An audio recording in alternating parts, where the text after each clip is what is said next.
আসছো তুমি? হুম।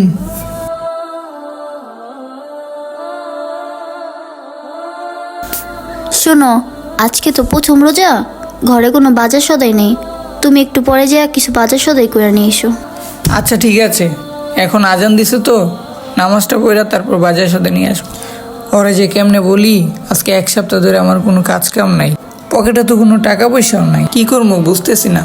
আচ্ছা, নামাজটা পড়া কারো কাছে ধার চাই, দেখি কি হয়। আল্লাহু আকবার। কেউ কি বাসায় আছেন? কে? দরজাটা একটু খোলেন।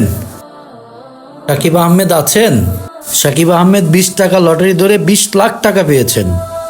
আচ্ছা ঠিক আছে, আমার কাছে দেন, ও নামাজ পড়ছে।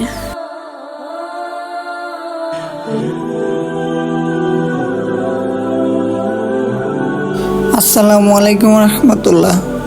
আসসালামু আলাইকুম রহমতুল্লাহ।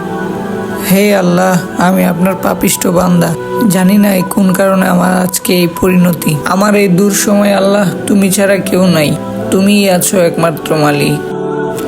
আমিন। এই শোনো, একজন এসেছিল, এসে বলেছে তুমি 20 টাকা দিয়ে লটারি ধরে 20 লাখ টাকা জিতেছো। কি সত্যি? হ্যাঁ। আমি তো বিশ্বাস করতে পারতেছি না যে আল্লাহ তাআলা আমার স্বপ্ন পূরণ করে দিল।